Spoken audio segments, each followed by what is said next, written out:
Welcome to Pot of Thunder, the recognized symbol of excellence in rock and roll podcasting, brought to you by Blue Microphones. They look great. They sound even better. And guess who it is? Here's my buddy Andy. It's your buddy Andy. Bye. America's little brother. And as always... Oh, who's that guy over there? Oh, who cares? Who's that shady character? The man with the golden urethra. Oh, boy. The Peter Pan of podcasting. Gnarly Nick, the garlic dragon, is in the house. Welcome to the program, Nicholas. Thank you. Mm-hmm. And when you came in, did you check if the roof was on tight? Yes. I hope you did. But it didn't matter. Oh, it didn't matter because it's going to get blown off anyway. You want him. We got him. Here he is. I think we need a gunslinger, somebody tough to tame this town. I think we need a gunslinger. There'll be justice all around. Put your hands together for the breakout star of the podcast medium, Chris L. He steps up. Succumb to my power, my age, and my weight. Yes. In that order. In that order specifically this Yes. week. Not in any order. That order specifically. It's not a random sequence. So here we are. We're week 2 of the October spooky, creepy, weird month for Pot of Thunder. But due to significant circumstances, we're going to have to press pause on that theme. Or are we?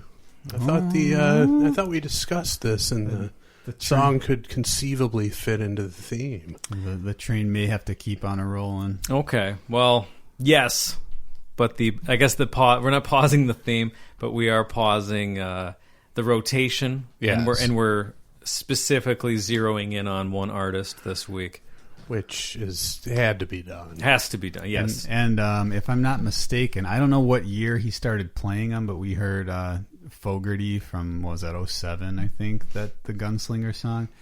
He plays those Eddie Van Halen He does. model guitars. I don't know if he Music Man did at that. Axis. Which, Oh, really? Yeah. Which they retained the rights to the shape and all that. They just had to rename it. But What was it before? the Eddie Van Halen model? Okay. Yeah. Oh, so Eddie Van Halen left and went somewhere else. Right. And then they kept the shape and, okay, Yeah. they just named it. I got it. He went to PV, I believe, at that point. Yeah. Okay. Yeah. I would imagine around 07 he was already playing those. Fogerty. So So that might have been one right there. quite Yeah. possibly. I remember when I was a kid, I went with Nick, and this. Do you know this story? I do. Go ahead, sorry. We went to Guitar Center over in, what was that? Burbank? Not Burbank. Cicero. Burbank. Burbank, yeah? Okay. Yeah. Oh. We went to that Guitar Center over there in Chicago area, and I must have been maybe 10. I don't know. I had to be pretty young. Nick was probably, you were 13? Is that 13 probably? Yeah, okay. So we went there, and, I don't know if I'd ever been to a store like that before. There weren't as many music stores, and definitely not as many guitar centers. But we went there, and I think at that time, Nick taught me how to play Bad to the Bone on the open E string, and that was it, But I felt like I could play the guitar. And I remember just poking around on a couple of these guitars, and I went to go grab one of the Eddie Van Halen signature models, and the salesman on duty at the time, very similar to something Chris probably would have said if he was there. He was like, "No, don't touch it. Put it down." Wouldn't even let me touch it. And he probably was assigned to stand there and guard those. Because I think they were fairly new at the time. Well, it was early 90s. Yeah. I worked at Guitar Center when they came out. Okay. They were hot. Everybody wanted one. In fact, I've got a couple other celebrity stories connected to the Eddie Van Halen model. First one was Derek Frigo of Enough's Enough. wanted to buy one of the first ones, but he was dead fucking broke. So what did he do? He called his dad, Johnny Frigo, the classical violinist, to come in and buy it for him. Johnny Frigo comes in, this old guy, hunched over, bought him the guitar, but the entire time we were packaging it up for him and accepting the payment, he was openly telling Derek Frigo what a piece of shit he was. Really? It was one of the weirdest experiences of my entire life. Because Frigo was strung out. He was a junkie at the time. Died of it eventually. Okay. But he came in. Everybody knew who he was. And it must have been the day of or like soon after when these guitars came out. And we got like maybe 4 or 5 of them in different colors. And he came in because he knew we had them, and he wanted one, but he was broke. And we let him use the phone, called his dad, and sat there and waited for him, playing around and picking out the one he wanted. What an odd arrangement. Do you think he would do that before he came in? Call his dad from home? He was not a rational thinking individual at that point. Right. Yeah. But the verbal abuse was unbelievable. No discretion whatsoever. Right. It was one of those things where at first you're like laughing uncomfortably. Yeah. And then after a while you're like, I just want these guys out of here. This is really uncomfortable. I mean, beyond uncomfortable. Do you remember any of the specific things? Just what a piece of shit he is. And saying shit. Yeah. Oh, yeah. Not just like, son, I'm disappointed. Like, you are a piece of shit. No, openly, like profanity, just completely destroying this guy, and he was just taking it because he knew if he endured it, he would be walking out with an Eddie Van Halen Music Man model. Wow. And then the second one was the guy from the Smithereens, Pat DiNizio or whatever, the front man who's since passed away as well, I believe. But he was a total cock. Like, just wanted the red carpet treatment. It's like, yeah, we know who you are, but you're not the fucking Beatles, okay? Right. And he was making all these demands, and he wanted a discount, and we're like, we're not discounting these. Everybody wants one. We're selling them for full pop, and that's just the way it is. And he wanted some rock star discount, and we just weren't going to budge on it. Why would you? Yeah, because people lining up to pay full price. Around that same time was the same deal with the Paul Stanley Iceman. It was the first time they reissued that.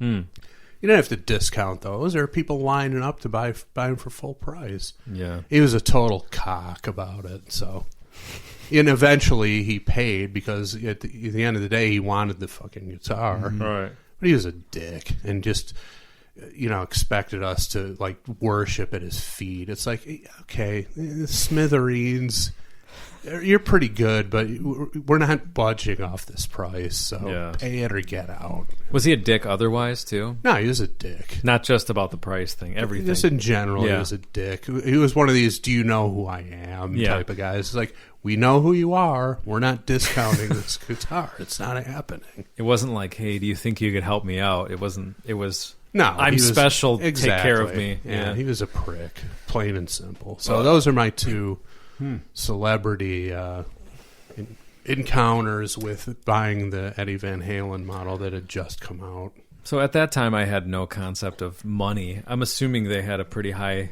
ticket. It had been. It was probably in the 2000s. Okay, there's a good reason that guy told me not to touch it. Go back to the $300 guitars or whatever if you're going to play Bad to the Bone in here. Oh, yeah. So there we are. Eddie Van Halen, we are going to pick a song. Off the listener submission list? What are we doing? What's the plan? The song that we are doing happens to be on the listener submissions list. Okay. The three of us agreed beforehand on what song we were doing, so we all know it. And so everybody listening right now knows it as well. Without any further ado, should we announce the song? Just announce the song, and then we'll talk about how we're kind of tying it in with the month's theme. Yeah. All right. Well, let me tell you this. I'm looking right now at our list submitted by you, the listener. It was submitted 4 times by 4 different people. Which sounds like a no-brainer, That but doesn't it's not. usually happen. Yeah, before we started recording, we discussed this. Yeah.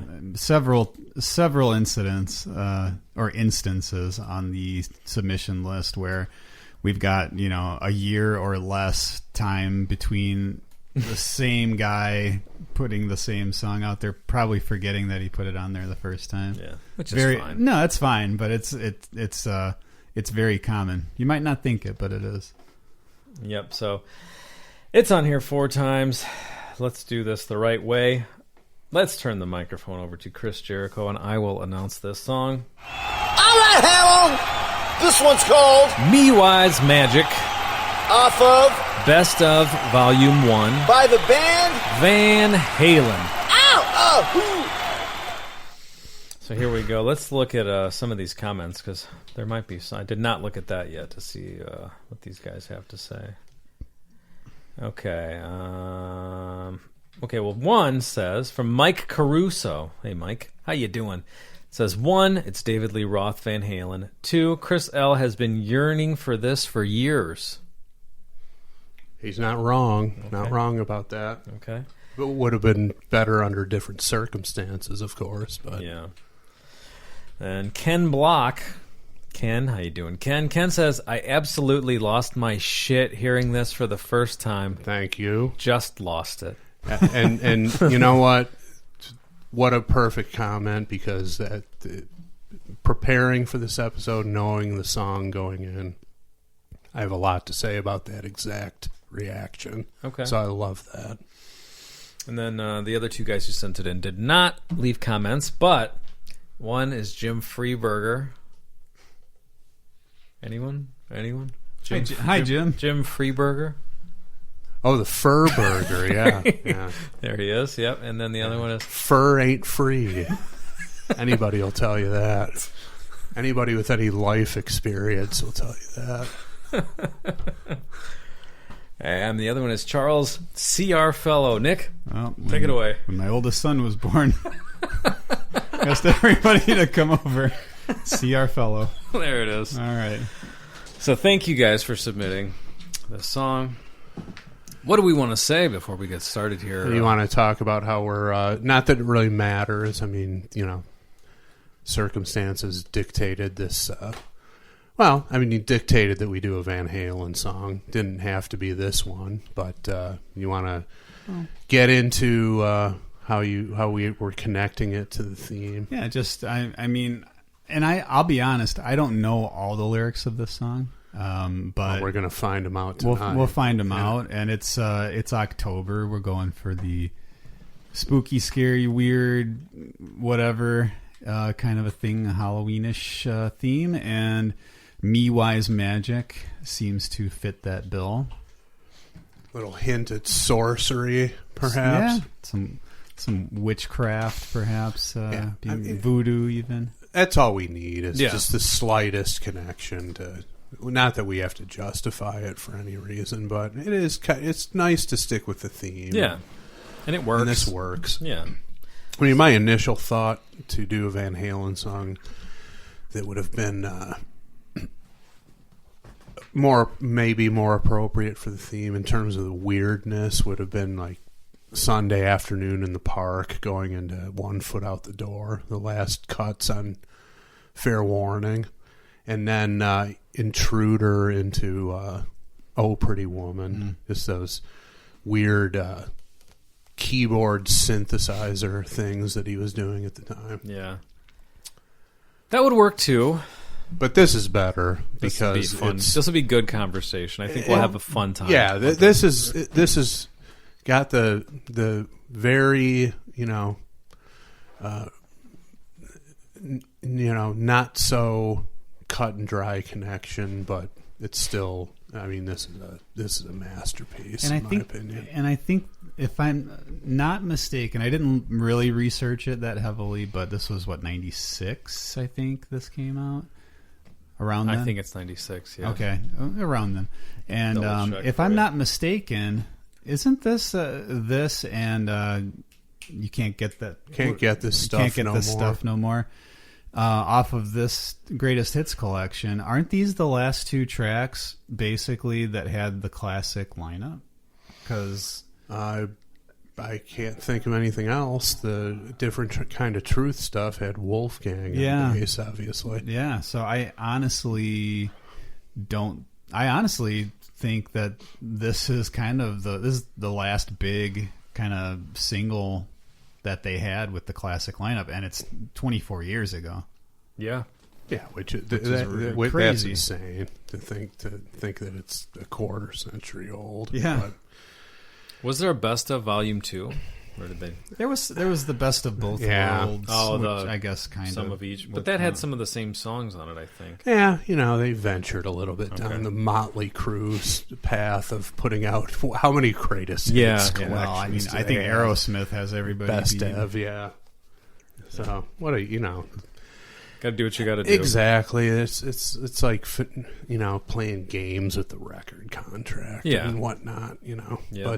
But this 10 years into the Van Hagar era, and you have the return of the original lineup with this. Read Ken Block's comment again. It's pretty much spot on. I absolutely lost my shit hearing this for the first time. Just lost it. Yeah, well, good. He nailed it with that comment, and we'll get into it as we start the analysis. Mm-hmm. And should we? Oh yeah. Should we take a slight detour here? Sure. So there was something we thought of, since we are the People's Podcast. That's well known.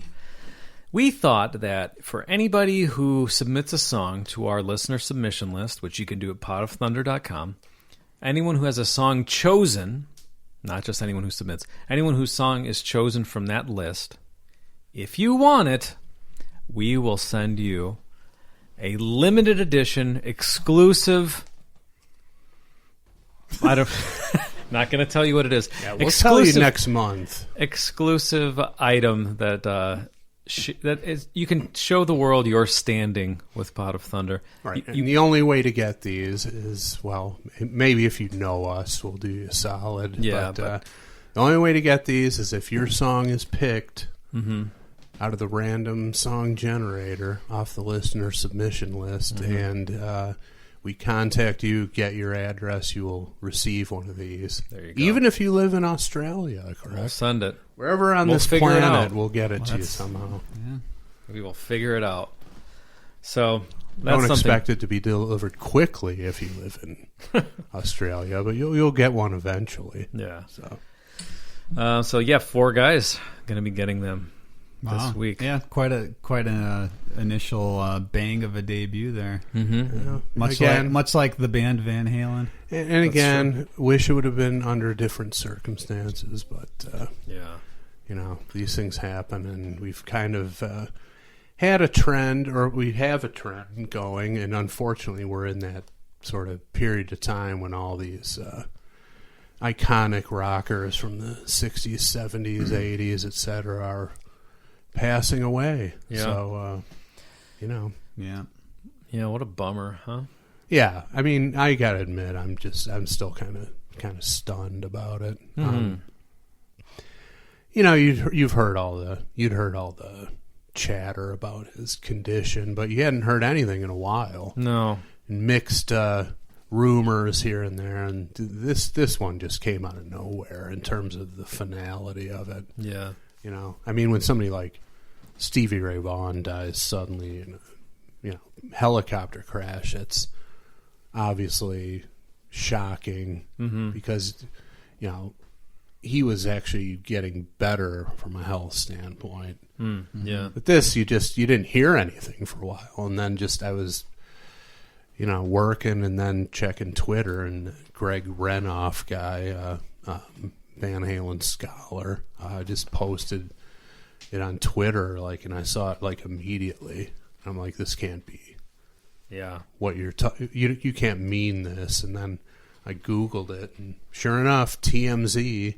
They're always right. They're always first. They're always first. They're always right. Yeah. Whatever you think of them. Yep. And there it was. I was like, holy shit, man. Yeah. I mean, that's just rock fans, guitar nerds, just completely leveled by this news. Mm-hmm. But, you know, a lot of other podcasts I see, Decibel Geek already doing tribute episodes, and this is our version of it, and I frankly could not be more pleased to be analyzing this song. This song is a fucking masterpiece. We'll get into why. And I'm so stoked at Ken Block's comment, because I didn't look at it before we came in. Before we came in, we knew what the song was going to be, but I didn't see that. Absolutely nailed it in terms of my reaction as well. I mean, there's anticipation of the reunion of the original lineup 10 years later. No one was expecting it to be this good, I don't think. I wasn't. And I was just, to use the term again, but in a good way, I was completely leveled by it. I was like, this is amazing. And then you wanted more, and you never really got it. No. A little teaser. Yeah, and I don't think that was intentional. I just think they just couldn't work together. They just really legitimately hated each other at the time. And who knows how long it lingered. But what was their issue? It was just personality clashes? Egos, yeah. Bottom line, egos. And it's always blamed on the MTV, I think it was the Video Music Awards, when they came out on stage with David Lee Roth, which I never understood the whole issue with that, because it was like, he's not in the band, and they didn't want people to think that he was back in the band, but yet they went out on stage. Was that the problem?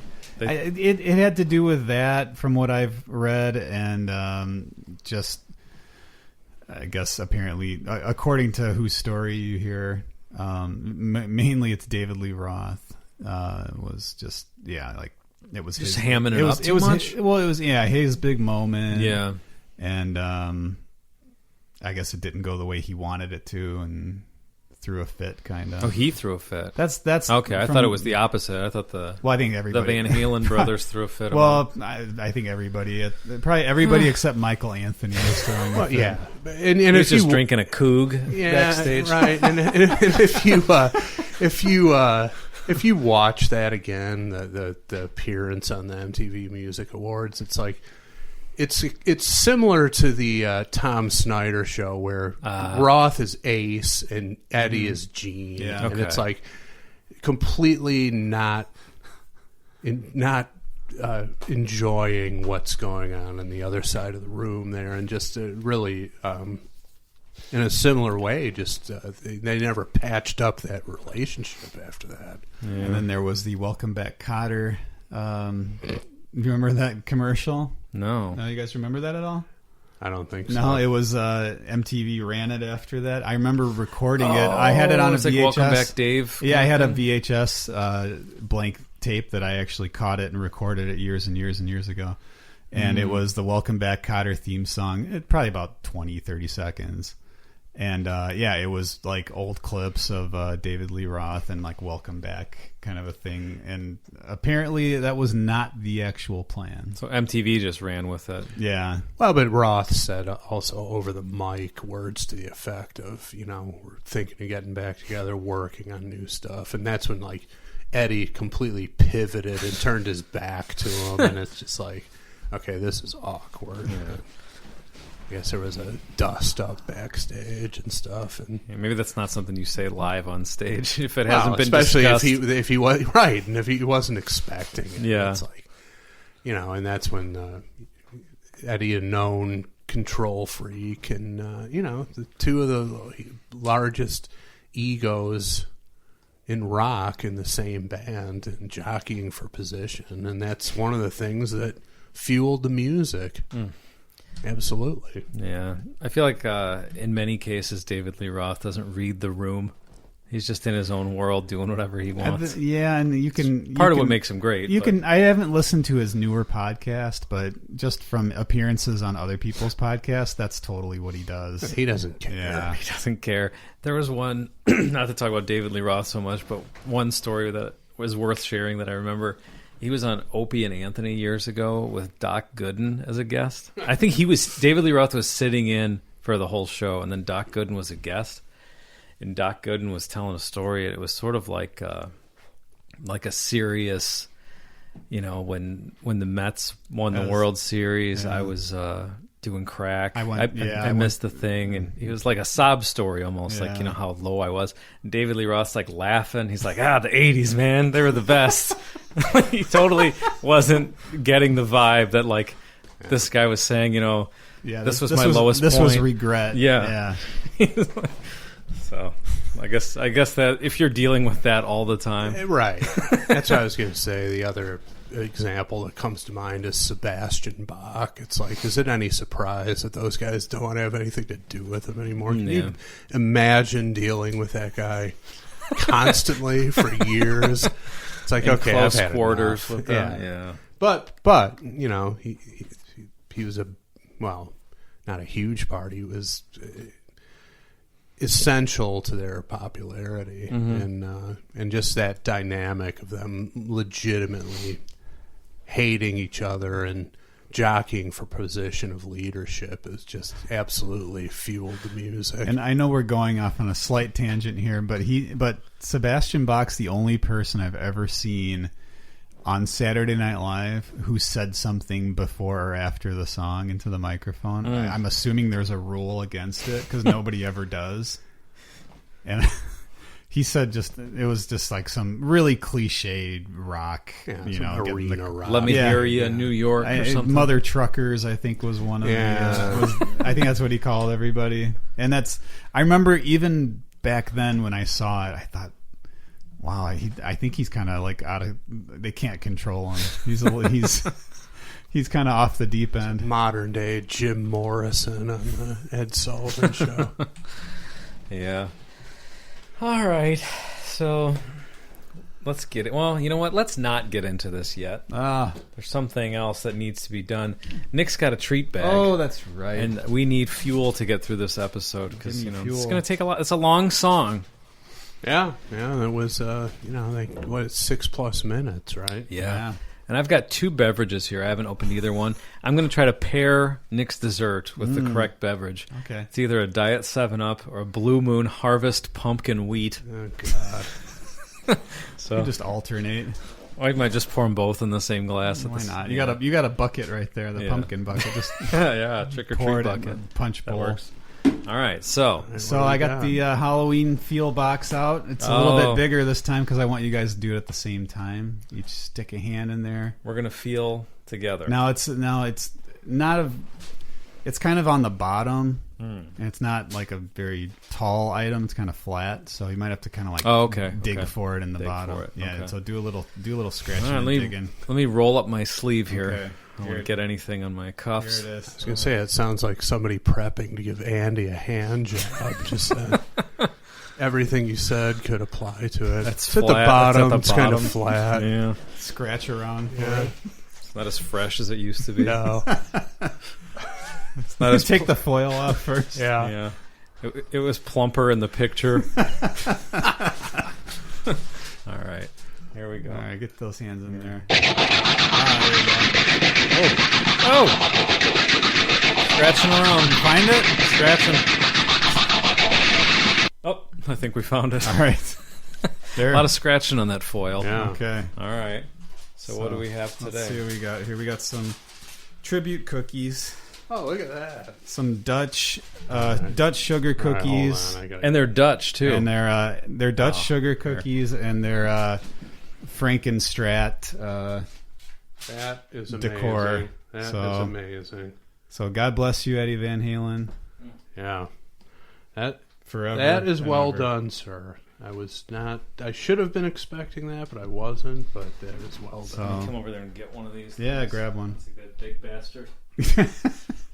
Here you go. I'll leave these by Chris. All right. Not only did Nick get the physical Frankenstrat look of the cookie down, plus it's also Dutch. I figured it's Frankenstrat. It works for the month. And it does. Oh, there you look go. At that. Look at that on so many connections are coming clearer and clearer with each passing minute of this episode. Yeah. Way to go, Nick. I think it's time. Hope you guys enjoy them. We will. It's time, Nick. It's time.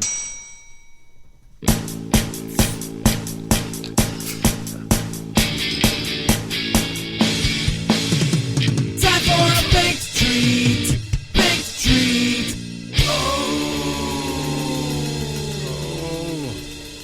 Hope you guys enjoy them. I can't wait. So, without any further ado, Cut into it, man. from 1996, got it up here. Best of Van Halen Volume 1. Got my player ready to go. We're all set. Let's roll it.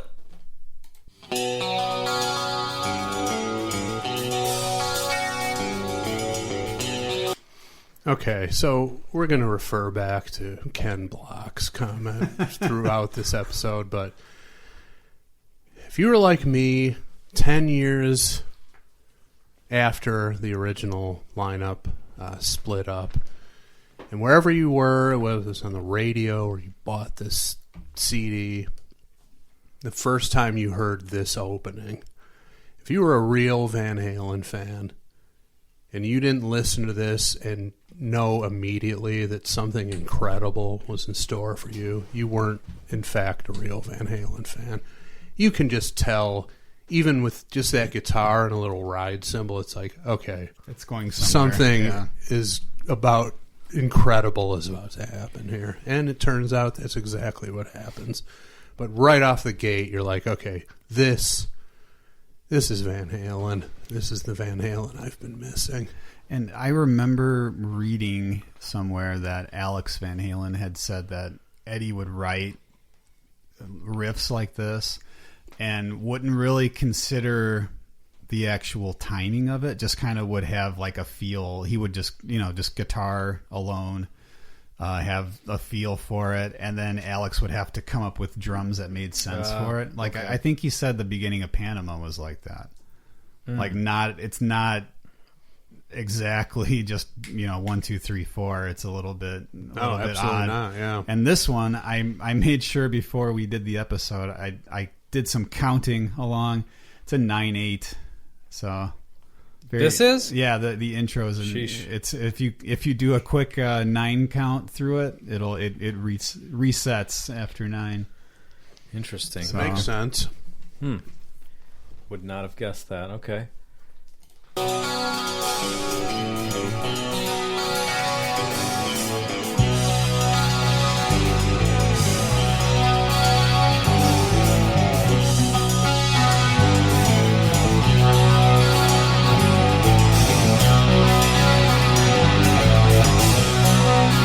And of course, this gradual crescendo of excitement. Van Halen fans everywhere are just bursting out of their own skin. Like, oh my God, this is incredible. Well, and they know that Van Halen was really good at the setting a whole mood. Oh yeah. And then changing it, kind of abruptly, like a lot like the early albums where you would just kind of have, Chris mentioned a couple of examples where you've got this instrumental piece that's just, this, like a cathedral or something like that, and then all of a sudden it goes into sort of like a poppy, kind of heavy rock poppy kind of a song. So they were, and very effective. They were very good at doing that.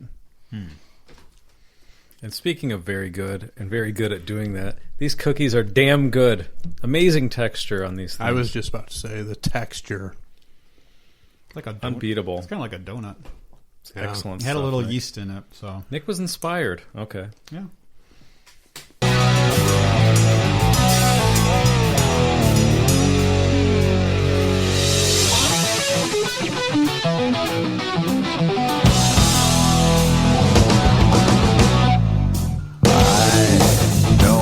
You're thinking, what you're thinking is easy to see. David Lee Roth in full lurk mode, which fits in with this month's theme. It's not Party Dave, Right. It's kind of a Gene Simmons vibe. A little bit. Yeah. I'm not saying he's stealing it from him or anything, No, but it just reminded me of like when Gene does that But- voice. Yeah, no, I actually never made that connection, but it's definitely there. And, as we'll get into it more, but one of the more underrated lyricists in rock, David Lee Roth. I mean, this is a good example, but there are just about everything they did lyrically or from an original standpoint. If you really dig into the lyrics, it's not your typical rhyme scheme stuff. The guy had a way with words, and the delivery, of course, underrated in that aspect. Probably one of the best. I think if so. not the very best, specifically for that type of like. There's a little bit of whimsy in there. Oh yeah, it's got all the elements. I'm not saying he's like the world's most amazing poet, but yeah, there's a lot of humor and character in it. Well, and interesting Character. wordplay as yeah, well. yeah. And he also, a lot of people, and rightfully so, if you listen to the Live at Tokyo album, live, his delivery was never that great in terms of, hitting the notes and hitting the timing. He was just there to be the MC and preside over the mayhem, but that should not be a reason to criticize his lyrics. We'll deal with the lyrics of this one specifically, but underrated is just the word I come back to for it. Since we're talking about that, if you guys don't mind, just for a moment, I had texted you guys and said that I was reading an old article from around this time period, Guitar World interview. Mm-hmm. And it's and this isn't to pile on Sammy Hagar or anything like that, but it's just a story that I thought was funny. Okay. Especially with regard to comments and sort of conclusions that we had made during the Up for Breakfast episode and the Oh Yeah Chicken Foot episode. Right. So around this time, they had done Humans Being for the Twister soundtrack. Which was a pretty good jam. Yeah. That's on this best of album. Okay. All right. And, that's a pretty good one. So Eddie tells a story in this interview that they had a meeting or a call with the director of the film and were asking about what's the desired lyrical direction? What do you guys want? And the guy said, just make sure it's not a narrative or a narration of what's happening in the movie. Just stay away from that. So, let's see. So then the director, according to Eddie, the director says, I kept telling Sammy that he shouldn't write any lyrics about tornadoes, but he still kept insisting that I fax him tornado-related technical jargon. So then apparently, what does Sammy come back with? Sky is turning black, knuckles turning white, headed for the hot zone. It was total tornado stuff. Just made me laugh in light of the discussions we've had about him as a lyricist. And also, I guess that's Sammy's way of being like Dave, whereas like I'm not reading the room, I'm not listening to anybody. I don't give a fuck what you're going to tell me to do. I'm going to do whatever I want. But of course, he goes just for the obvious thing, and the song is good, but the lyrically, Dave versus Sammy, come on, it's not even a discussion. Well, Dave was pure personality. Yeah. Oh, absolutely. And the band does not become as iconic and successful on Eddie's guitar playing alone. Hate to break it to people who think otherwise, but without Roth, just being himself on and off stage, you don't get that same level of popularity and iconic status. The guy is a national treasure. I've said it before. Him and Paul Stanley, and of course Eddie Van Halen, the most influential guitarist of the last It's 2020. 50 years ago, Hendrix died. So he would be the most influential of the last 50 years. I think it's safe to say Probably. that. Rock guitarist, absolutely. Yeah. And you saw Van Halen, I know at least once. You told us about it. But was it 78 when you saw them? No, 82. 82, okay. Never mind. But 82, was that the only time you saw them? It is. It is, okay. What was that like as far as like...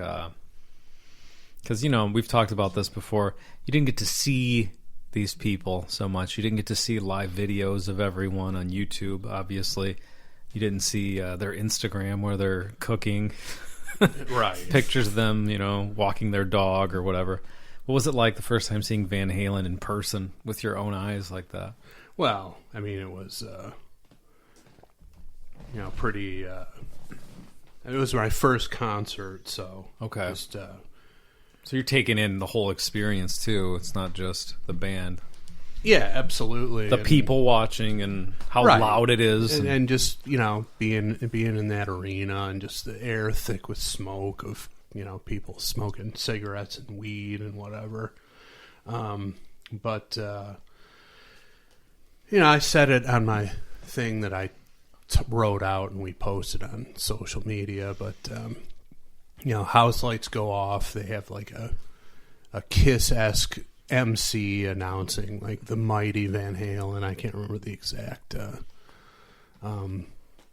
words he used, but there's a show on from like a few months later from Largo, Maryland, on the same tour. You can see it on YouTube. Mm-hmm. It's the exact intro that I remember, and I think the whole band cut in with almost like an ending of a song, and then it all stopped and just two spotlights beaming down on Eddie as he's tapping out the intro to Romeo Delight. It's like, this is the best night of my life at this point, and it was amazing.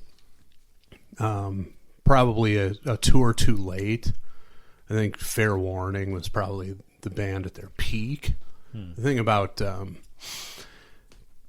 Diver Down tour and then 1984 is this is the band at their the peak of their popularity. They knew they were the biggest band in the world at that time, so there's something to be said for seeing a band when they're hungry and on the rise. Yeah, there's also something to be said for seeing a band when they know they're the shit, the top band in the world, that they don't have to prove anything to anybody, but they're still on top of their game. And that's when I saw him, and it was incredible.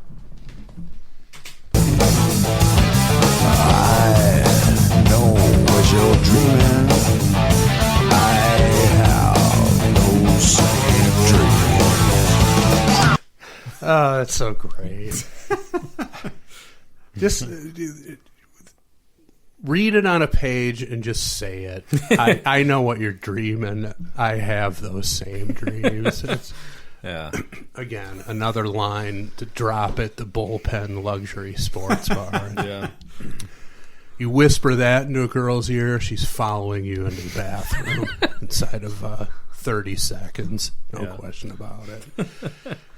That's just incredible. I mean, I don't know. It's how do you not just bow in reverence to whoever created that? And of course the music. What a great groove they got going on. And trademark Eddie, blending rhythm and lead guitar lines throughout the whole fucking thing. I mean, what an incredible creative human being.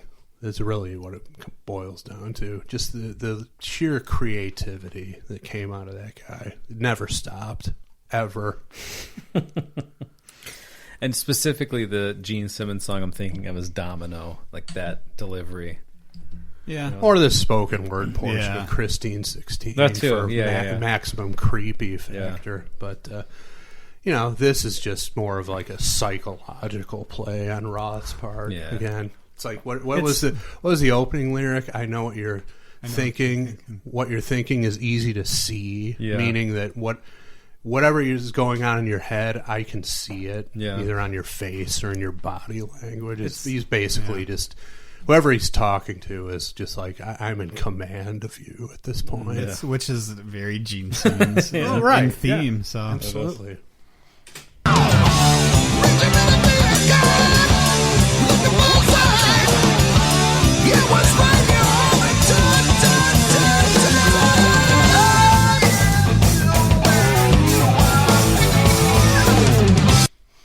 So what were those lyrics? Whoa! Reaching to the feet of God, looking for a sign. It was right here all the time. I am you, you are me. no idea. But Well, I'm assuming hands out in the air for some reason, reaching to the feet of God.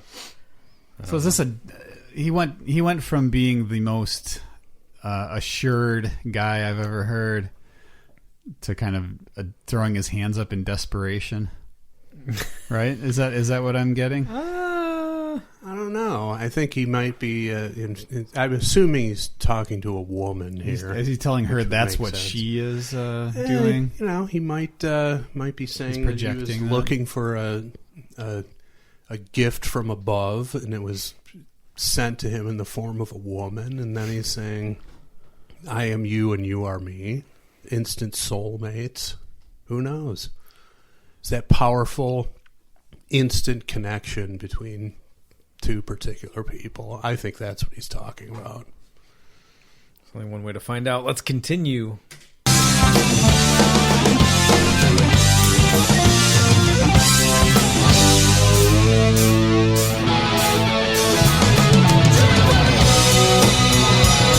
you trust me?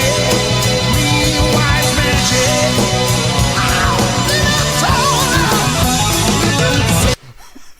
And we talked about this before. We love this song.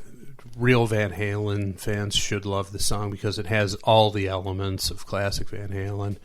One of which, of course, is the high harmonies of Michael Anthony. Yep. The way they arranged that in there is perfect. And what is it? Don't you trust me? Me, wise magic. Yeah. Do you believe? Don't you trust me? Me, wise magic. Ow, baby, it's all right.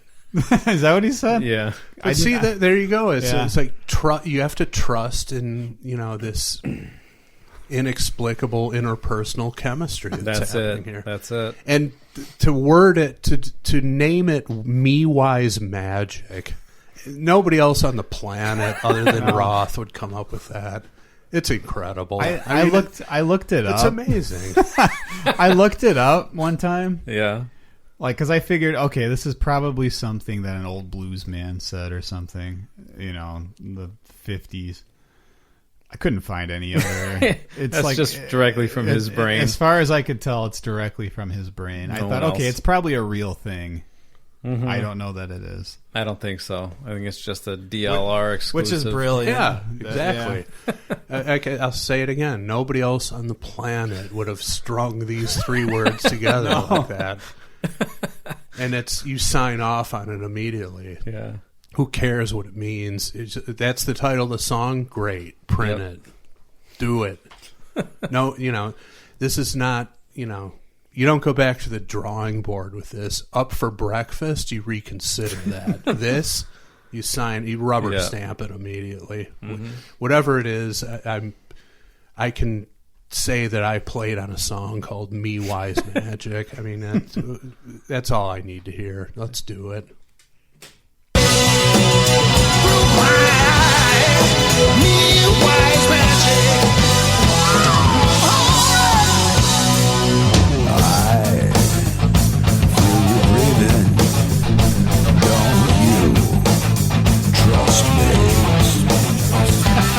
All right, what's he got there? I said, I feel you breathing. Don't you trust me? He's really hammering away on that trust thing, which is important to certainly the fairer sex, I think, because in this situation, some powerful stuff going on that you would have to put an incredible amount of trust into the male member of this dynamic to move forward in the fashion that he's clearly steering things. But he's the the reiteration is, I think, less trustworthy. The fact that the question keeps getting posed in such a way. Little bit, Like, like you trust me. Like, you know? okay, why is he trying to make sure Yeah. that she trusts him so much? That's true. There's a little chink in the armor this is there. a going to that well a little too many times. This is the trap, I think. It's like I always say, and you guys have heard me say this a million times, I'm saying it again. When somebody starts a story with the words true story, you can be assured that the story is bullshit. Because if it wasn't, you wouldn't need to say true story. So you think if you say trust me, you shouldn't be trusted? Well, if you say it 3-4 times, it's like, why are you saying this so Like many if times? she said yeah the first time, why do you keep asking? There you go. Don't talk your way out of a sale. That was another lesson I learned at Guitar Center. It's just like, shut up, let the person, ask for the sale, shut your mouth. It's basically how it goes. Yeah. That happened to me the other day when I got an oil change. The guy talked himself out of a mid-level synthetic. I'm like, all right, man. I'll just take the Conventional. cheapest one. Yeah. Thank you. There you go. Yeah. That's a legit thing to anybody who's working. He talked sales. too much. Shut up. Ask for the sale. Shut your mouth. People want to get out of there. Yep. Is it possible that there's no question mark the second time around when he says, don't you trust me? Maybe it's a period. Like, don't you trust me? Like, well, that's a good. I like that. Well, I mean, I don't know if I like it, No. but that's lyrically, it could be what's happening. No, I mean, yes, no, that could be interpreted in a number of ways. Very astute observation. Yeah.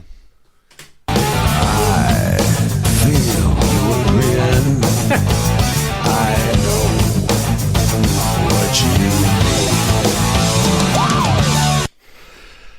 What do we First got part was, there? I feel you agreeing. I know what you need. Whoa. Whoa. Yeah, I don't know, man. I feel you agreeing is an awesome. I feel you agreeing. Yeah. Not I hear you agreeing. You are agreeing. No, I just feel it. He's telling her that he feels it.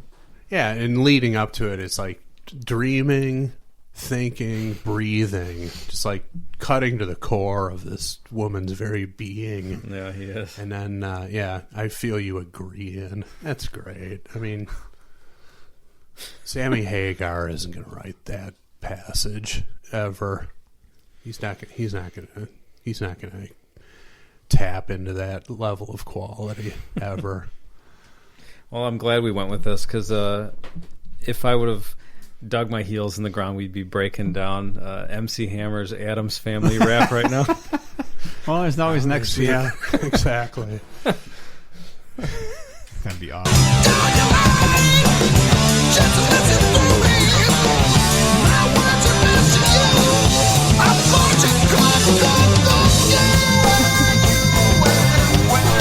We have to go back. Yeah, That what is he howling? That was chaotic. Baying at the moon on that. It says, don't you lie, just you listen through me. My words at best to you, a fortune cookie. Oh, it's great, man. I mean, just what a brain, what a mind David Lee Roth has. Yeah. And again, just so much creativity coming out of him. What a character he was and is. But the other thing, the music going on, the band is just what a great chemistry between these four guys. You know, if you take one element out, the whole thing's different. Still good, but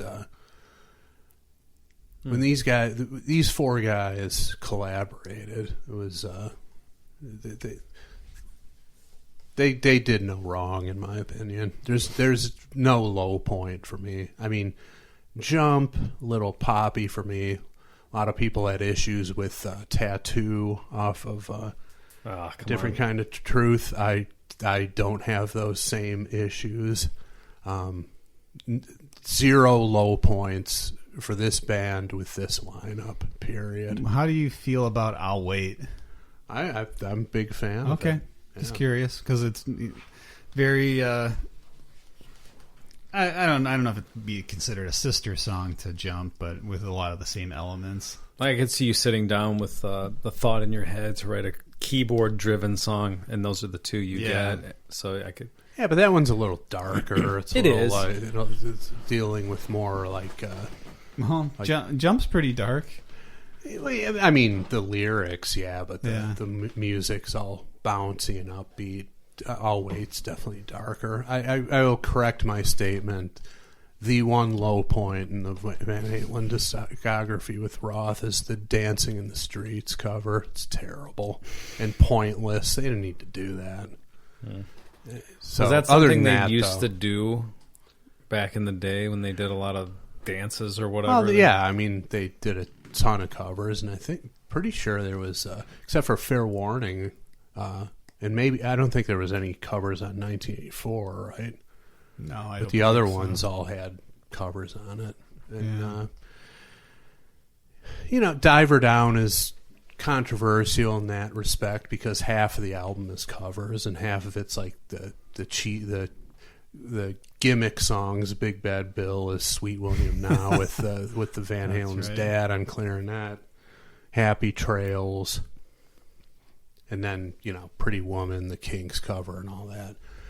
But you want to talk about variety? The originals on Diver Down, the variety amongst those 4 or 5 songs, however much it is, if you want to include Cathedral, it's amazing. Just in those 4 songs, the total spectrum of music that they were able to put out and be great at is just mind-boggling. And let's not forget Dance the Night Away, which I always thought was a pretty masterful. Oh, yeah. The first time I heard that, I thought it was a Motown group. Totally. Doing a modernized, like trying to get with the times and doing a rocking song. Yeah. It's a perfect mix of those two styles. Yeah. I mean, before I knew it was Van Halen, before I discovered Van Halen at the guitar studio where I took lessons, I heard that song on AM radio, and I was like, who is this? Smokey Robinson doing an updated hit trying to get with the rock crowd, and I still believe that. It's got that feel to it.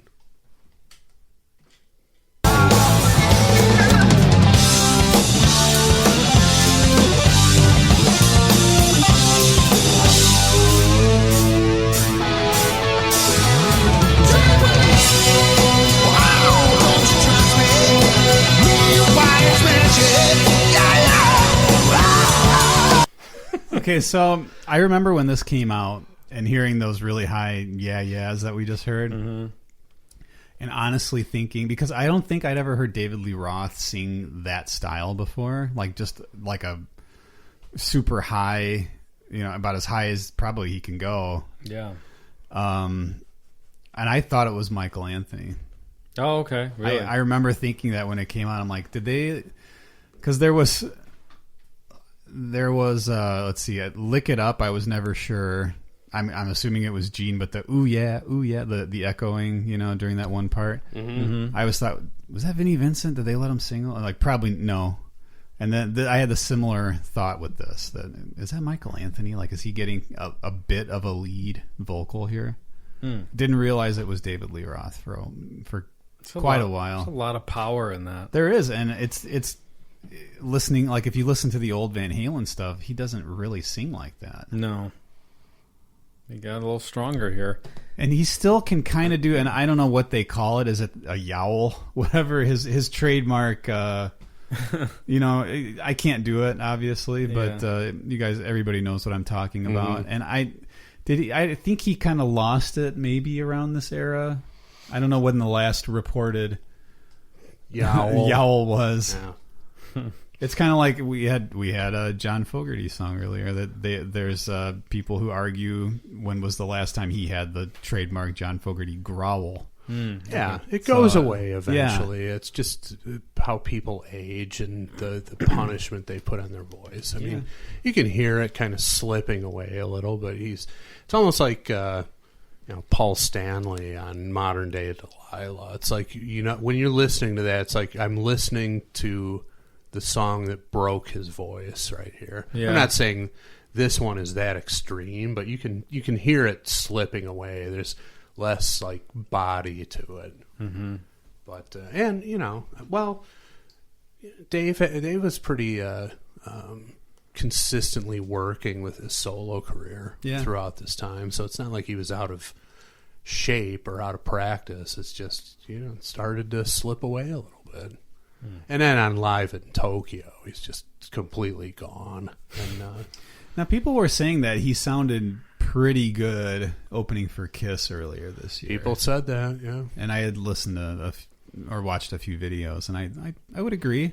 Sounded pretty good. Maybe he listened back to Live at Tokyo and was like, you know what, I need to try to do better. I mean, I know that the shtick is important, but I still have to perform the songs. And, the band is on point on that album, and it's pretty telling how they never put out a live album with Roth back in the day. And everybody else was at the time, so you'd think they would. And it's just like you listen to that, and it's just like I love David Lee Roth. Would hesitate to say anything bad about him, but there's no justifying his performance in that album, and it's a shame because the set list is great. Apparently Wolfgang picked it. There's so many great deep cuts, and at least half of them are all but ruined by the vocal. Mm-hmm. But the other thing is, when you're in the arena seeing it, you don't pick up on that. You're swept up in the moment. And that people don't want to forget that he always sounded like that, probably to some degree. And since you bring that up, it's very interesting to me that they did not. You would think in the era of live albums, like mid-late 70s, that they would have had a great, possibly even double live album by the early 80s. Yeah. And with the sweetening that goes on with live albums, I don't see why it wouldn't have happened, even if David Lee Roth was... Yeah, just have him redo it? Yeah, if they needed to improve it to make it sound more like the studio versions, I don't see why they wouldn't have done it. That's very interesting. Van Halen should have had... And that's pretty standard. They should have had a huge live album. Yeah. Like, I know Live After Death, I don't know if all of it is redone vocals, but a lot of it is. Yeah. What's the Priest one? There's a... Unleashed in the East. The East is all... The entire thing is redone. Yeah. So he had an off night. Halford. I remember buying the double cassette for Live Right Here Right Now, which was their live album, but well past the point where nothing bad about that. That's actually a really good album, but it's very strange that they never did one with David Lee Roth in the initial classic lineup period. Yeah, they really should. Another way they went against the grain, but we're still hugely popular. I wonder if they wanted to, though.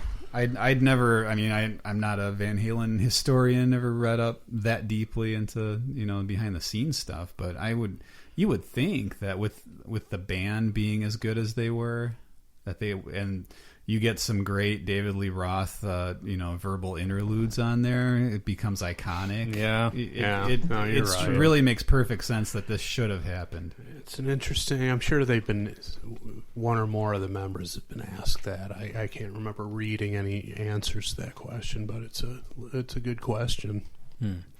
I've got a couple notes here from Wikipedia regarding Me Wise Magic. So obviously, one of the two new songs that were released on this Greatest Hits album. So this is one that was written by Eddie and producer Glenn Ballard. It says Roth discarded Ballard's sketch lyrics and wrote his own and denied the suggestion to get help from songwriter Desmond Child. Okay. So he wasn't having it. That's probably in most cases a bad idea. Yeah. But I wouldn't like Chris was saying, I wouldn't argue with what Roth came up with here. Yeah, it worked. This is kind of funny. It says June 1996, Roth arrived at 5150 Studios with Eddie without the guitarist having warned band members Michael Anthony and Alex Van Halen It's just about two, the singer's It's only return. two guys. I mean, come on. Slipped his mind. It's not a One is his brother. It's not a surprise party with a room full of people. It's two guys. Right. Just tell the guys. He forgot to tell him. That's such a significant business decision, you know. Well, who did they think was going to sing on this song? Maybe they thought there were no vocals yet. Maybe they thought, oh, was Sammy out? I don't know. Was it? No, I don't was think it so, the right? Sharon era on us yet? No, that came No, later. that was a little bit after.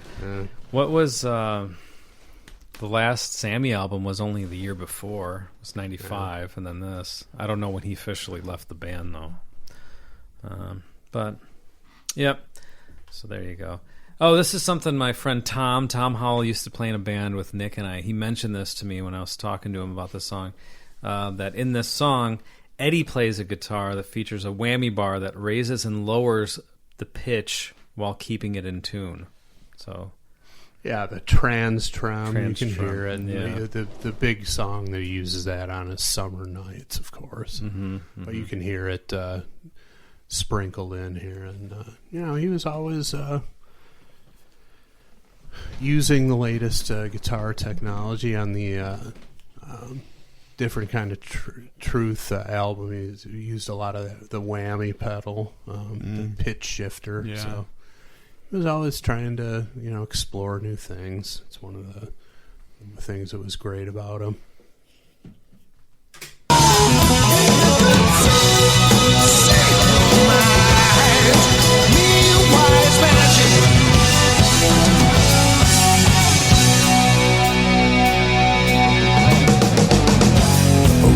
Zen, headed your way. You'll get it halfway down the interstate. 4 days from now, it all goes clear. A Buddhist riff for Oh, that's great. Read them off. all right, here we go. A little Zen headed your way. You'll get it halfway down the interstate. 4 days from now, it all blows clear. A Buddhist riff in your inner ear. Whatever. Yeah. No idea. Why 4 days from now is the question that leaps to mind, and I don't care. It's if he wants 4 days, 4 days works for me. I like how deep they got his voice to sound, and in combination with the riff that's going on, which is already the band and the way Alex brought that section in with the snare roll, fucking great, man. Talk about underrated. Alex Van Halen as a drummer. I mean, everybody talks about Eddie's guitar playing and stuff. Incredible drummer. And a drummer who you can tell it's him by his snare tone, which is amazing. I mean, you can kind of more understand how you could tell a guitar player just by how they sound, but a drummer to, is not physically touching the drum. He's touching it with a drumstick, obviously. So there's no physical contact between him and the instrument, yet he's imparting his signature sound on a snare drum. Is incredibly impressive to me. Now, is he to any level known to be someone who would kind of be inventive and tinker with their equipment, like how Eddie was known to, take his stuff apart and really kind of mess with it, almost like a Brian May kind of a thing? Did Alex, is he known for customizing? I mean, he was known for these huge drum sets where he had like 4 kick drums, and then in the early days had 2 kick drums connected by like an accordion type connector. So it's like twice as long? Yeah, and just having weird setups, but So it sounds like it. There was something going on. he was trying to do something different, certainly that or he visually. I don't know how they affected the tone of it. And then starting kind of with 1984, but like full on and 5150, he was doing the electronic drums, which to me was a little off-putting. I didn't really like how heavily he relied on that. But So either he was seeking this stuff out or conceiving it, or he was like when Navin R. Johnson got struck it rich and all the people were coming to him asking to invest in their schemes. Might have been a scene like that. Could have been, yeah.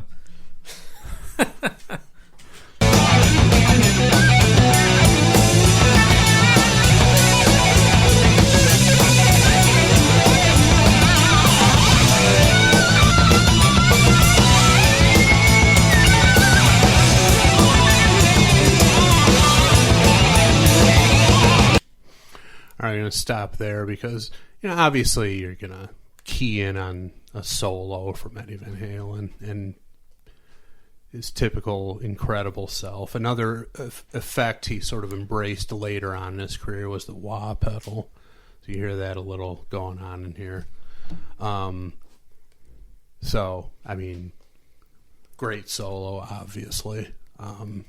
Can't think of I'm not super familiar with deep cuts from the Sammy era, so I can't really say that he never phoned in a solo, but he certainly never did, that I can tell from anything that he did with Roth. Mm-hmm. There's no just, like I said, phoning it in. Everything had something super creative and exciting about it. But the real thing is coming up here, this next passage that leads into the denouement of the song. This is the real impressive section to me.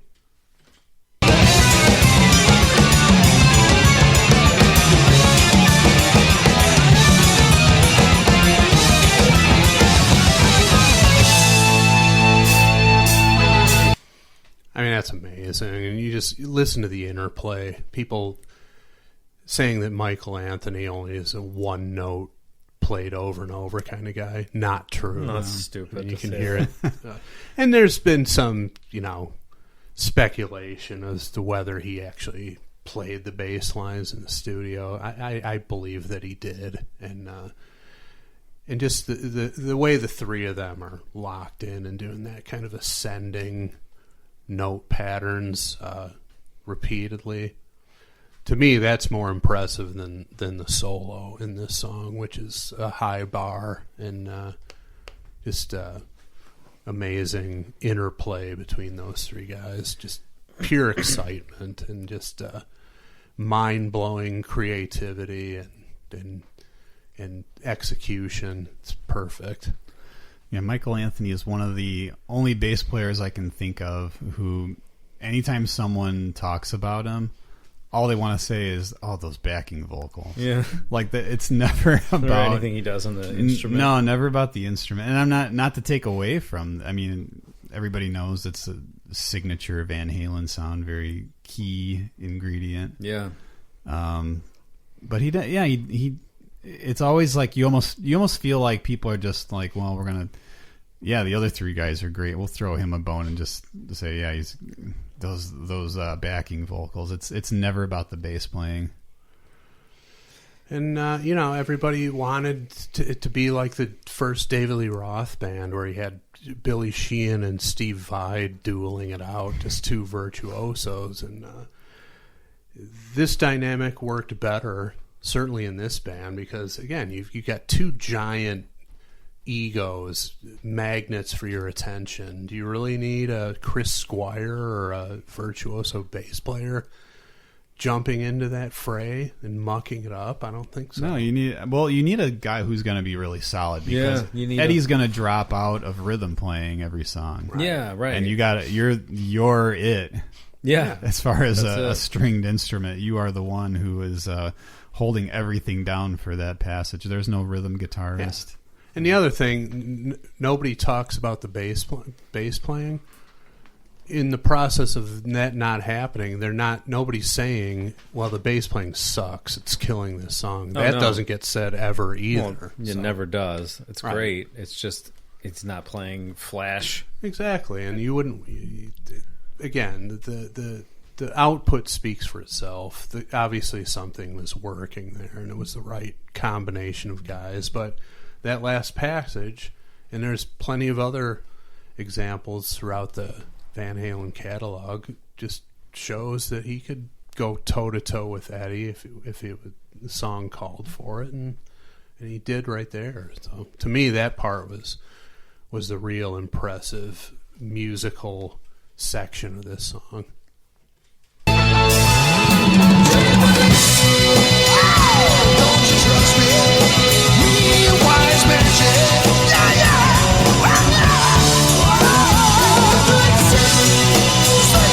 My eyes.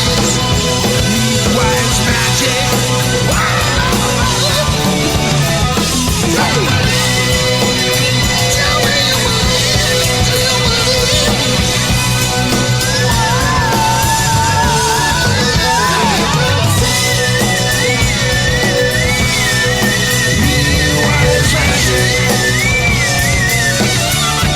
It's a weird low backing vocal on that line.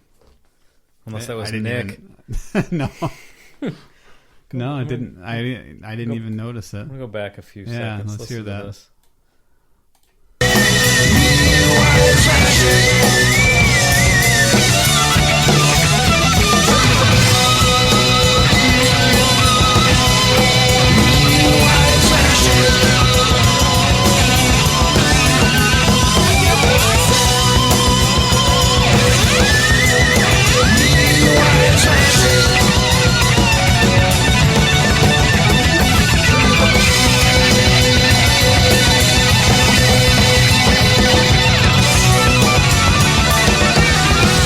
Love the drumming there, by the way. Oh yeah, absolutely. And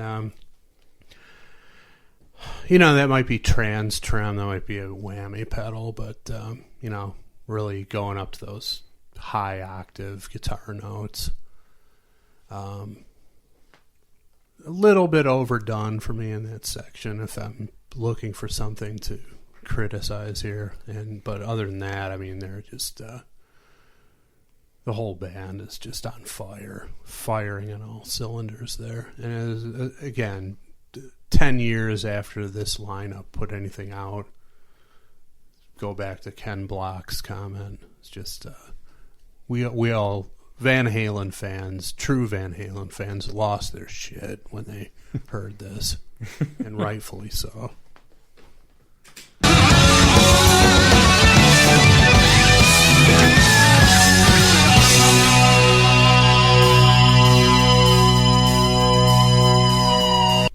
Much in the same way as AC/DC fans have been losing it this past week. Oh, right, this week, yeah. With Shot in the Dark being released. It's big news. It's It is. exciting. And it's much like how this song is a throwback to a classic era, sounds like the classic era. Mm-hmm. Production's a little bit more. It's just more of everything. Yeah. Because the older Van Halen stuff, it was pretty stripped down as far as the instrumentation. Yeah. But yeah, just I don't know, just made me think of that you've got now an AC/DC song that a lot of people, and including myself, are really, really excited about. Yeah. It's good to have that every once in a while. A band that lives up to or exceeds the expectations for, they're back. Okay, is it going to be any good now? This might be it, Nick. So enjoy it. I don't know how many more of these classic bands are going to be putting out new albums. Yeah, so yeah, this new AC/DC one. This might be it. Not to be the bearer of bad news or whatever. Oh, it has to end sometime. Yeah, it does. And again, so let's enjoy it. What did we see this past week? Eddie Van Halen dead. Nothing more is coming out of him. Obviously, to make it sounded stupid to even just say it, but it's true. You never know when it's going to come to a complete halt. And people are already saying, "Oh, he's got so much stuff recorded. Hopefully, it all starts coming out." I have you read, always hear about. Well, I've read that they're saying that his son and Alex are supposed to be kind of sifting through things to see if there's anything they can do. Yeah, and I would hope that given his condition, that he had everything buttoned up legally. So Like, I would hate to hear that any drama coming out between the two wives, like clashing over his estate or anything like that. You know, everybody seems to be have been civil. Like, apparently his Valerie and his current wife got along, and you know they were still, and they were there with him when he passed away. And wow. you know they didn't despise each other. They just had to go their separate ways, and hopefully they remain they continue to have that kind of civility moving forward, and they just do the right thing by his memory. But we will see about that. Yeah.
Sounds like an 80s synthesizer after a while. It does. A little bit, Very, you know.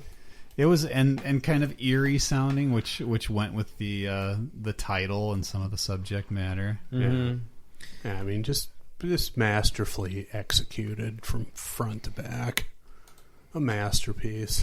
And if I don't even know what to say, if how could you find fault in that song? Would be my question. I don't really know that I've ever heard harsh criticism of this song. Like at the time it came out, because I remember getting the CD as a gift for, I think it was Christmas that year, and I don't. From then to now, I don't think I've ever heard anybody say anything negative about this song. I don't see how you could. It's unfortunately, it's not a song that, I mean, it was pretty big for a while when it came out, but I mean, was it ever part of their live set in the reunion tours? I doubt it. I've never heard of them playing this live, which is a shame. Yeah. I mean, obviously they weren't going to do it at the time, because at the time it was such a mess. Yeah. And this is right around the time when Kiss reunited and put the makeup back on. So there's a lot of like that kind of excitement in the air, but it just didn't pan out with these guys. Yeah, if there's any criticism or negativity, maybe that's what it is around this song. It's more just like, oh, nothing else came after that. Right. It's because Roth ambushed Eddie on stage with implications of more to come, and he wasn't having it. Wasn't he dressed like a train conductor or something weird? It's usually the weirdest outfit. He had a weird outfit. Eddie had white overalls on. Eddie did. Maybe I'm combining the overalls, two. Yeah. With nothing on underneath that. That's something we need to talk about real quick about Eddie, because we've been seeing so many pictures the last few days of him. You know, everybody on social media posting their favorite live shots or whatever. That's one of those things that is important. Everybody knows this, but it's true. To have a cool look on stage, and he definitely did. And also, he rarely wore a shirt, even like the later years. And that dude didn't have an ounce of fat on him. No. In his Roth late 50s. Incredibly in shape. What two shredded dudes. Yeah. I mean, I would never wear a shirt if I was that lean. Right. It's amazing. I don't know. I guess they're not eating these Dutch cookies, but They're not, no. Well, the thing about Eddie's fashion, and everybody associates him with the 80s because of the influence he had on 80s guitar playing and the band's influence on 80s music.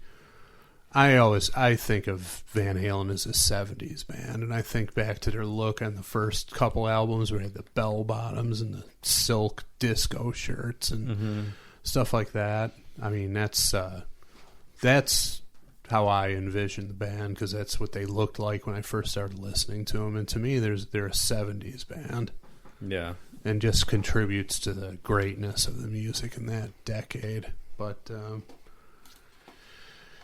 yeah, what a tremendous loss that's still sinking in for me. Just, I don't know, I could pile it up with all the other bullshit that's happening in this year, but I'm just kind of numb to it, you know. I feel like I should be more distraught and upset about it, but I'm just kind of plowing ahead like I've done with everything else going on, and that's all anybody can do. But I don't know, maybe it'll sink in a little later, but it's just kind of a major bummer to know that he's no longer on the planet. I said this to you guys in a text, but it's almost like when Michael Jackson passed away. Not that I was as much of a fan, but just like someone on that level being gone. It's a strange feeling to think that person's gone. You know, someone who contributed so much and was like so synonymous with either an era or a style of music or whatever it was. And that's it, you know? Yeah. Well, and he just meant so much to so many people. Yeah. The music he put out, and, you know, the Jacko EVH tie-in with the Beat It solo, obviously, is iconic stuff. And, you know, just the music they created was the fabric of so many people's lives. And it's just shocking. It is. And it's interesting also, the 80s. I don't know if it was just the way these things were marketed, but I don't think that's what it is. I think it's real. You had Eddie Van Halen, who's considered, you know, the greatest guitar player, like Chris said, of the last 50 years. You have Michael Jackson, greatest pop star. You have Michael Jordan. Like, you have these people, Wayne Gretzky. You have these people who are, like, to this day, regarded as being the best ever, you know, to the generation that's still alive. So I don't know what it was about that time. There's these a lot of greatness in there. Yeah, there's something going on with that time where there's people in each like industry that are regarded to be the greatest of all, you know, up to now still haven't been topped. Yeah. It's I don't know, I personally, I guess, thinking about it that way, feel very fortunate to have been alive and seen these people come and go, and just a lot of genius being dropped on the world in the world of sports and entertainment, and fortunate to have seen these people in action. Yeah, that's something. I don't know if jealousy is the right word, but you posted something where you said you got to see the career trajectory in real time. That's something that I think would have been really cool. So jealousy is probably the wrong word, but I wish I could have experienced that too, because I was born in 83. By the time I was aware of, you know, rock music, that was all already there. Yeah. So it's still cool, but it's a little bit less exciting than to, you know, see a band at their peak, get the albums when they come out and experience them that way. No, it's I feel pretty lucky to have experienced all of that, the whole thing. Yeah. Amazing stuff. Yeah. Well, guys, it's time to vote. I just got the best idea, but Sweet Surrender or Kick in the Crotch? Wow. The ultimate heel move. Can you imagine? Oh, Andy. If someone did a kick in the crotch, what a dick. It'd be the worst. Not happening. No. Foregone conclusion. Yeah, it's just hope. That's why it's so funny, because it's so far out there. I think it's a unanimous Sweet Surrender from us. I don't know if we even need to do the whole dog and pony show. I don't think so. Just run it around the room. Yeah. Just one Sweet Surrender for the whole group. Yeah. Is that work for you? Nick hasn't said anything. Nick's awfully quiet over there. No, I agree. All right, here we go. It's Sweet Surrender. Hell yes. Yeah, I mean, you know, playing up to this, there's been some implications where we wouldn't do an EVH tribute episode. We'd just stick to the script, and one of you guys would pick the next song. It would be MC Hammer, Adam's Family Rap. I hope that happens. I hope you do that next week. Well, yeah, feel free to do that next week, but I mean, there's no way we could avoid this, and any implications to the contrary were complete horseshit. Yeah, obviously, yeah. No, we're not that crazy, and fucking Benny Martin-esque got a death tribute episode, so Eddie Van Halen damn well is going to get one. And so any implication that anybody would kick this in the crotch is equal crap. There's just no possibility of it happening. No. Can you imagine, though, if instead, if we went with some nonsense like that, Adam's Family Rap? We might have lost everyone. I honestly think so. The bottom would have fallen out of the show, no question about it. And not to say that we're listening to Van Halen today only because of listeners. That's not, we want to do this too, but, if we did that. Pure intimidation. Yeah. No, we're with you. None of us would have had the balls to do that. I mean, it's suicide, basically. There's some things you just simply don't do. Mm-hmm. That would be one of them. And I think it's got. I mean, this is the most seismic rock death probably since. I don't know. Maybe Stevie Ray Vaughan. I mean, you got Prince, you got Tom Petty, other guys like that, Chris Cornell and stuff. But I don't know. I think the only one I can think of that just rocked the music world because of just the presence and the musical influence that they had, and the charisma and just the whole package. Closest one I can think of is Stevie Ray 30 years ago. Mm-hmm. I mean, we're not doing Adam's Family Rap by MC Hammer this week. Next week we might do it. In fact, I hope we do it. And then we might do the tag team Adam's Family Rap the week after that. Yeah, I'm looking right now at the Adam's Family values. Did you know it's tag team, right? Did you know? Yeah. Tag team's on it. PM Dawn is on it. R. Kelly is on it. Brian McKnight is on it. What's the R. Kelly song called? Let's see. It's about Wednesday. Do Your Thing, Love On. R. Kelly and Mad Cobra. Okay. I thought it was going to be called Pissing on Wednesday. That was rejected. POW. Pow.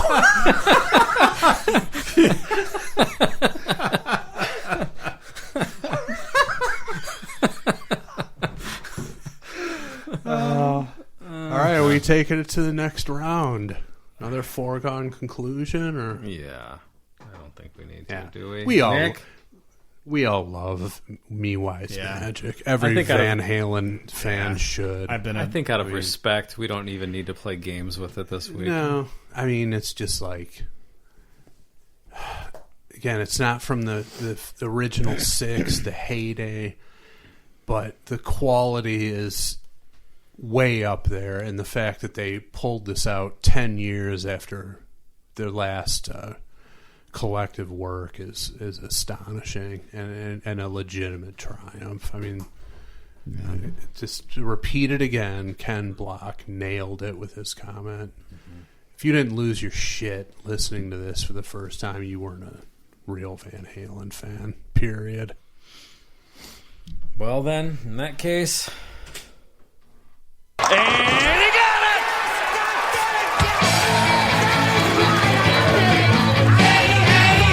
It's a rock and roll ball. Are you kidding me? Who do you think you are? I am. Get it right. Pow! There it is.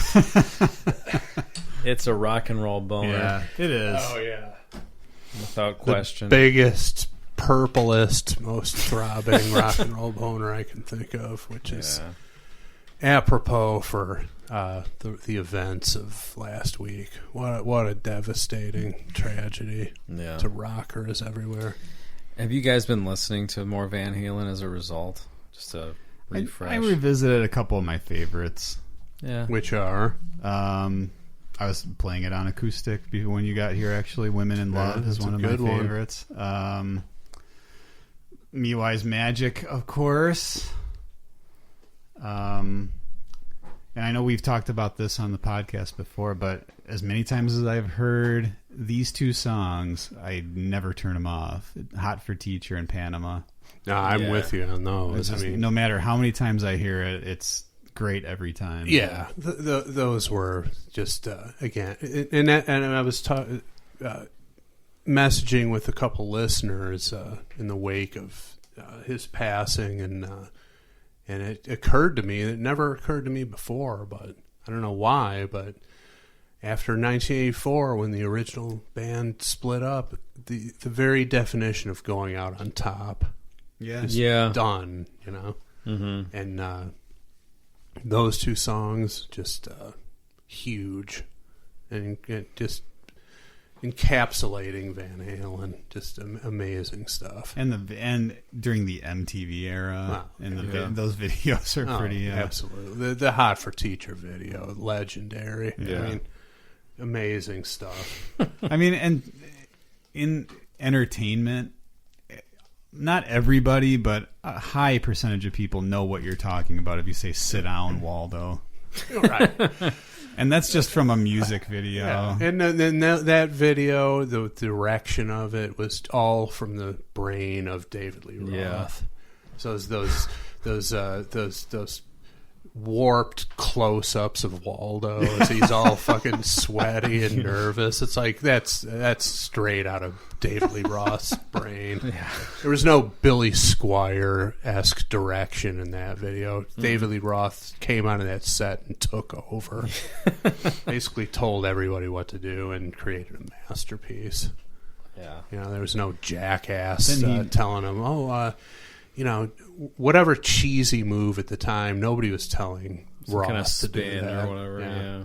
Then he went to predate Eddie Murphy with the fat suit character On his solo stuff. Yeah. Yankee Rose and not so much Yankee Rose.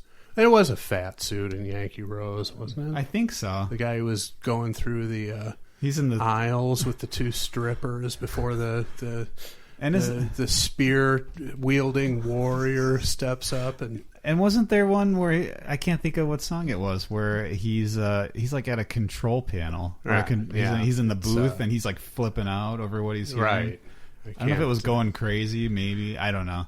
I can't think of the song either, but I can picture it. And then, I mean, I know we're talking about Eddie Van Halen, but since we're on this tangent of this era, my memories from it, Just a Gigolo and California Girls videos were both fantastic also. Oh, absolutely. I mean, Just a Gigolo might as well be a Weird Al video because there's so much parody in it. Yeah, no, there is. It's funny. What did people think at the time? Because like I said, that stuff just all existed when it got on my radar. But I feel like it's different if you're experiencing it as it comes out.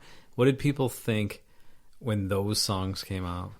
Like Van Halen fans, were they like, what the hell's Roth doing? Or were they into it? I think people could see the beginning of the end. They could see it splintering apart there with the Roth solo stuff. Mm-hmm. And so it wasn't really a surprise when the band split up. And, it was clear that he was doing that outside of the context of the band. It's like he's going to go his own way at some point. Yeah. But then But was it like, why is this the music he's doing? Or was it... Not really. No. He was, He was all over the place anyway. Yeah, and they were always doing covers and things like that. So that wasn't much of a surprise. It was just more of like the comedic value of the videos. And then... but then he put together the first David Lee Roth band. That's a Van Halen album on steroids, just like taken even further in terms of the technical playing. But that's a great album. It's just guys my age, just a part of our upbringing is gone. And that's the thing that's really kind of takes the wind out of you a little bit. Mm-hmm. Yeah. Well, guys, we have to rubber stamp it. Nobody disagrees with us. No. That's just the fucking way it is. Deal with it. There's nothing to disagree with today. I won't have it. If you disagree, I won't have it. You're banned. I'm going to block you. You can do what you want to do and say what you want to say, but Andy's just going to I'm going to kick and slap a friend.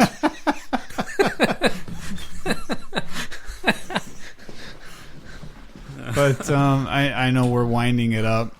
I had a thought earlier last week, and I think this is actually going to become a reality a couple of 100 years from now. You'll hear in the annals of guitar playing, you'll hear Eddie Van Halen mentioned alongside Barrios. I think he's that significant. Like it doesn't go away. No, as far as I think it'll become classical in a way. It'll be remembered, yeah, for the innovation, for the influence. I certainly hope so. I mean, if anyone out of the modern era, that's the guy. I mean, it's him and Hendrix, really. Now, less of a household name, but equally significant would be Randy Rhoads. The guys who turned the rock world upside down, the big three, were Van Halen, Rhoads, and Malmsteen. Now, Rhoads and Malmsteen never did any crossover material. They never did a jump or anything like that. That the casual fans could latch onto easily, and they never, had that party image and stuff that drew a wider variety of people in. Yeah. But from a guitar playing standpoint, those were the big three that really turned the rock world on its ear. For those of guys like me who weren't old enough to really appreciate the scope of Hendrix till later, so we weren't aware of what he was doing at the time, like you said before, to appreciate it in real time. But that Blizzard of Oz album when that came out, that just blew everybody away. We're just like, where is this coming from? It was just so out there, but so awesome at the same time. And Malmsteen, again, more of a guitar nerd type thing, but still he was doing stuff that nobody had heard before on that level. So those were the big three, really. Everybody else kind of followed in their footsteps, and a lot of great players came in their wake, but those were the top dogs. No question about it. No, I might be saying something stupid here, but in my mind, I feel like Malmsteen, I'm not saying he has like Chris likes to say, has complete control of the instrument.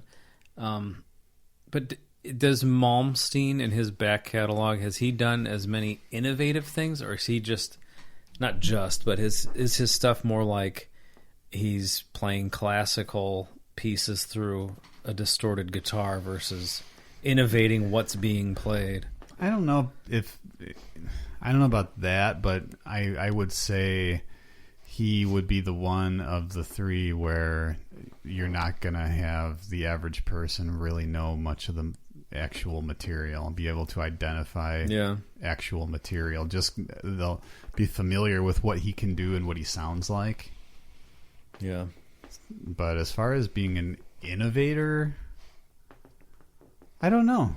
Yeah. I don't know if Nobody he's considered was, an innovator. I mean, the closest person who was infusing classical bits into their guitar playing was Blackmore, who was a major influence on Malmsteen. It's just he took it several levels further and just blew people away, in the wake of Van Halen, And then Randy Rhoads was kind of in the middle of those two. He just had this wicked, evil style, but also you could hear those classical elements. Eddie Van Halen, you don't hear really any classical. It's all balls to the wall party rock, and but incredibly done and so influential. So Real shame that he's gone. And where does the guy from Gorky Park rank on that list? The guy that played a big Dorito. Have to sully The Dorito. sully this episode by bringing that guy up. There Yeah. was that big Gorky Park thing going on at the time. He was playing a Dorito. Or one of those, a pizza roll or whatever. Triangular thing. Yeah. All right. Well done, Andy. Feel proud of yourself. I had to do something. That's what people want. That's what they come here for. That's right. Be disappointed if that didn't happen. All right. Well, thank you for listening. God bless Eddie Van Halen. If you want to add some songs to our list, feel free to go to potofthunder.com. Make that happen. If we choose your song, we will send you this exclusive item. Right here. There. Nick's got one in his hand. Hitting the microphone. That's kind of a deceptive sound there. Four of them more are solid than it is, but 4 of them are going out yes, this week. So yeah, and they will become a regular thing starting in November. Mm-hmm. Unless, of course, somebody submitted Adam's Family Rap, in which case you will get one of these items as well. Yeah. And guarantee it's going to happen before next week. Yeah, someone will. No, yeah. The other thing, if you want to buy any Pot of Thunder stuff, we've got so much cool stuff. We've got these hats. Winter's coming. We've still got winter hats from last year. You can find it all on potofthunder.com. We've got a few different. The ones with the balls on top. Yeah, we've got those. Those are in great. navy with the balls on top. Those are great. Yeah, the Peyton Manning model.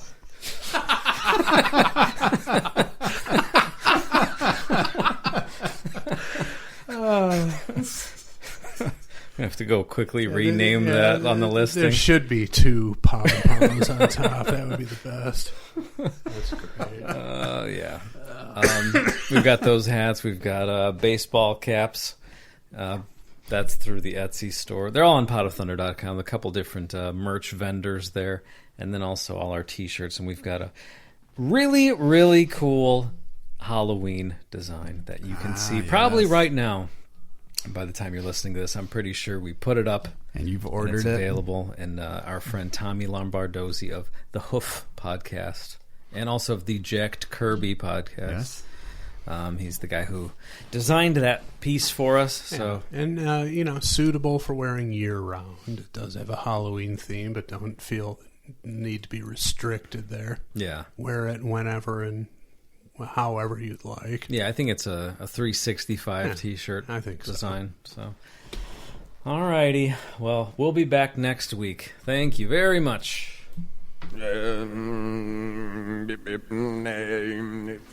Bombadita, bombadita, bombadita, bombadita, bombadita, bombadita, bombadita, bombadita, Until bombadita, we meet bombadita, again. bombadita, Happy trails to you. bombadita, bombadita, Keep smiling until then. Who cares about the clouds when we're together? Just sing a song and think about sunny weather.